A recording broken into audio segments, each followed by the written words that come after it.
One, two, three, four.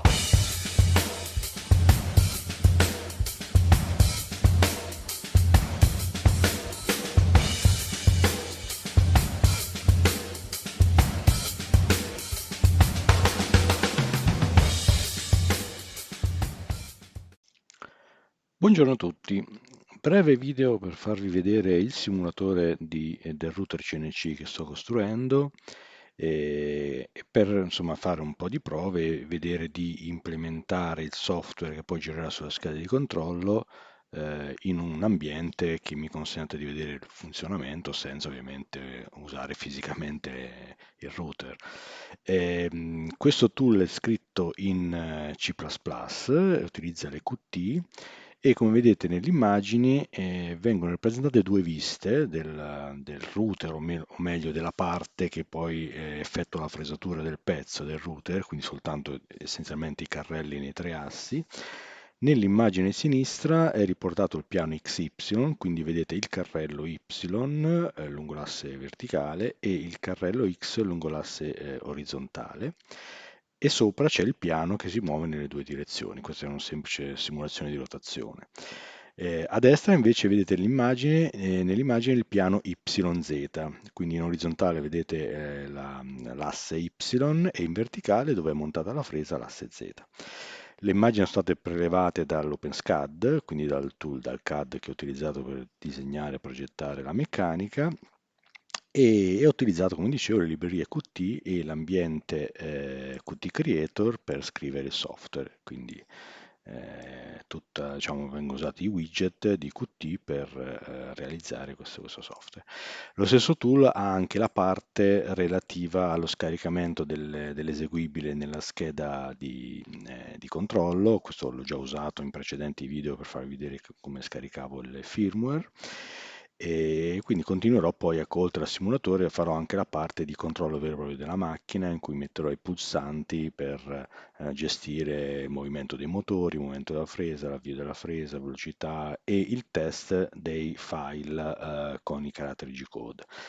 L'obiettivo di questo simulatore è proprio quello di caricare, come vedete qua, un file generato dal CAM e farlo simulare al PC utilizzando questa grafica che ho implementato.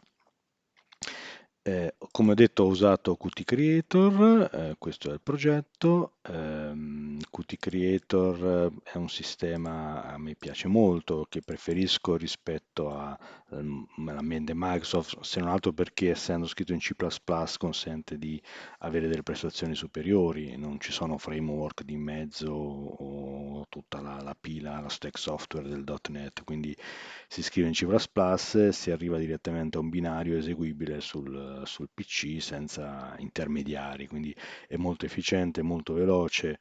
Io qui riesco a gestire dei timer anche sotto i 10 millisecondi, cosa impensabile da fare in sistemi come .NET con il framework.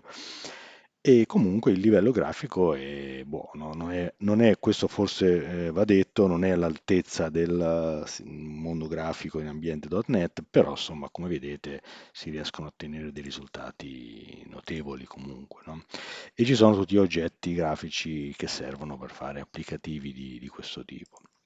Un altro grosso vantaggio delle librerie Qt e di Qt Creator è che è una piattaforma trasversale, cioè esiste la versione per Microsoft, esiste la versione per Linux, esiste la versione per Apple, esiste la versione per Android, quindi io posso, avendo i sorgenti, compilarli per tutte queste piattaforme e quindi avere un oggetto portabile per tutte le piattaforme.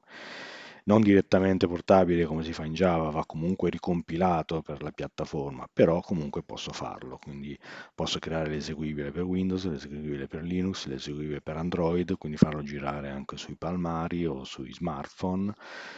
E quindi insomma per questo motivo mi piace molto e lo uso molto per fare questi tool qua.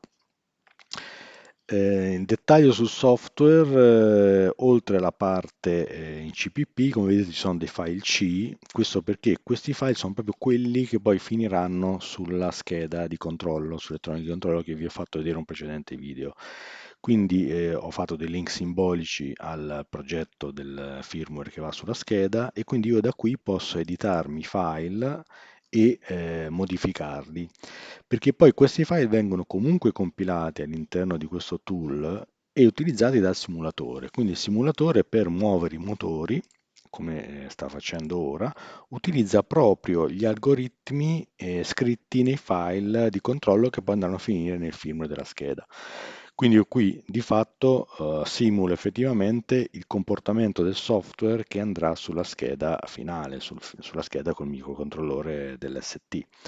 E quindi posso proprio sviluppare, utilizzando questo simulatore, posso proprio sviluppare il software, il firmware della scheda, quindi questo è il grosso vantaggio. Ehm, Farò un video in cui vi parlo di come gestisco i motori e tutta la dinamica e la fisica che c'è dietro nella gestione dei motori. Vi farò vedere la teoria che c'è dietro e i risultati come vengono fuori con questo simulatore, proprio sul file che poi andrà effettivamente compilato per la scheda finale. Bene, questo per questo brevissimo video è tutto, grazie per l'ascolto e alla prossima.